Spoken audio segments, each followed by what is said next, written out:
Hulu is driving more subscribers to Disney than Disney Plus. This is according to a new report from the Wall Street Journal. Here to break this down, the latest moves that we're seeing at Disney and more in the streaming wars with Netflix earnings out tomorrow after the bell. We have Barton Crockett. He's a senior research analyst at Rosenblatt Securities. Barton, it's great to see you. So the big headline here from the Wall Street Journal, Hulu subscriptions actually outpacing that of Disney Plus.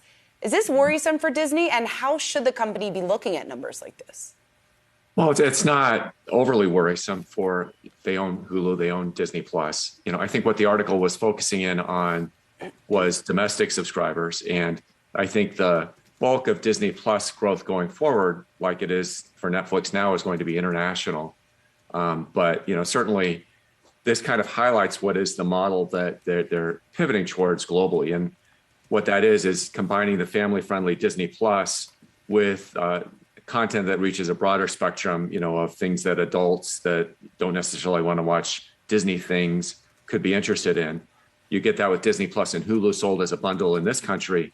Outside of this country, the go-to brand is not Hulu, but Hotstar, which is really filling that role in Latin America, in Europe, and in India for Disney. Hulu's limitations being it's just a U.S. company and not global. Do you think Disney acquires them outright and owns them fully moving forward? And if I can, also your reaction to Disney scoring $9 billion in advertising commitments at upfronts. That's a record on the heels of what? Okay. So, two separate things. Do I think they're going to buy out Comcast stake in Hulu? Probably. I think it's a cleaner structure. They've got the capital to do it. And I think the price that they'd have to pay has come down. I'm sure as the streaming stocks have come down, that has to help make that deal a little bit easier to digest. As for the upfront, it's interesting because, there's all this concern about a recession. The TV network companies have gone through the upfront cycle, and the upfront cycle has been, in some ways, encouraging. The rates that they're able to charge for television ads have gone up nicely. And the offset is that ratings are down as people watch more streaming. And I want to ask you about brand loyalty, what you're seeing with Disney consumers versus what you see with Hulu streamers. Right. I think that we don't get a lot of clarity about that from the company, but we do think that the Disney Plus subscribers are very loyal. They've got fan base of people who, signing up because they love the content. Hulu, I think, has a more kind of ordinary loyalty profile. People will come in and out based on a show that they like. But if you're a Star Wars fan, a Marvel fan, a Pixar fan, Disney animation fan, you're probably not changing your love for that stuff back and forth season to season. It's probably pretty durable.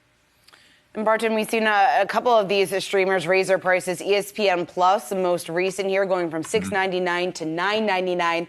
The conversation over the last couple of days on the heels of this has been maybe this is a way or a play by the company to get more people to sign up for that all-in bundle. So instead of just getting ESPN Plus, you'll sign up for the bundle that gets you Hulu, Disney Plus, and ESPN Plus. Do you think there's any truth to that? And I guess what advantage does this give Disney over its competitors? Well, I think that this is something that Disney can offer that its competitors really aren't offering, is a bundle. Multiple services, multiple price points, multiple ways to hook you in. I think one of the lessons of the history of television is bundling is valuable and it works. And cable, they started offering you TV, then they offered you broadband, then they offered you telephone service. Now they're offering you mobile phone service. These extra hooks are a great way to kind of lock people in. People like to reduce the number of bills. They like to reduce complexity. They like to work with someone they're comfortable with. Disney has the scale to do that some of the people it's competing with really can't do in streaming the way that Disney is doing it. Going to apologize again for a two-parter related to Netflix, but shares are down 68% year to date. What's your expectations for earnings? And moving forward to the next quarter, how significant a bet are they making on this Gray Man franchise? $200 million they've spent on this thing with Chris Evans and Ryan Gosling. Yeah. Look, this is Netflix's business is making big bets on shows, movies that will break through the noise, generate attention. So this is a big bet on some new IP, with some big talent behind it And it's what Netflix is, banking its future on, is its ability to continue to do that again and again and again, using data, using its expertise, and believing that it can do this better than the media guys who are doubling down their efforts to match what Netflix is doing. So we have this big battle of big hits, and the consumer is reacting perhaps by getting a little bit more kind of fickle, bouncing from one service to the next to catch the next big hit. So it also highlights one of the difficulties of streaming, and that's going to be certainly visible in their earnings report tomorrow, where they've guided that they're going to lose 2 million subs, and they will probably, I think, look okay relative to their guidance, which is pretty conservative. They had a big hit in the quarter with Stranger Things, but what they need to do is turn around losses into growth going through the back part of this year and forward. And that's going to be difficult. The data we're looking at would suggest that there's not really a big change right now in consumer interest, loyalty to Netflix over the past couple of quarters, but that needs to turn around, I think, if they're going to reignite subscriber growth. And Barton, to that point, how much of an impact do you think having these ad-supported brackets added into some of these streamers, how much of a game changer is that going to be for them? Well, it's important. I mean, the data that we see from this industry would suggest that there's better growth in the cheaper ad-supported tiers. And Netflix was late in recognizing that. I think they were, a little bit kind of myopic in their view of what the consumer wanted. They get it now, so they're working quickly to get there. They've teamed up with Microsoft, and we'll see how they execute. I'm not sure that Microsoft checks all the boxes in terms of expertise in brand advertising. They certainly know tech-based internet advertising, but brand advertising, will be a newer kind of thing for them. They're not the largest player in ad sales, but they've got history, and I think they've got Netflix's trust in terms of the privacy commitments, the willingness to work with them.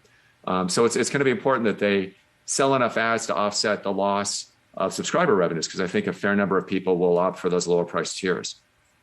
Hey, Barton, before we let you go, we want to get your thoughts on the headline from Snap today. I know you cover this stock. They're going to have a desktop presence for the first time. This is a company that we've been talking about a lot, just in terms of what will be the next big thing that could potentially be a catalyst for the stock. How big of a deal is this? I don't think it's desktop. I mean, I think that this is an app that resonates with young people who, are probably under indexing on desktop.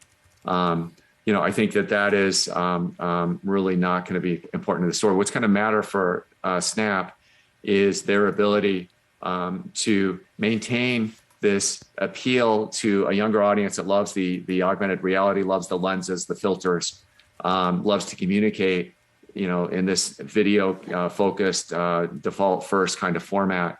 Everything we've seen suggests that people are engaged with Snap, and young people in particular. The next thing for them is to work through whatever kind of ad headwinds.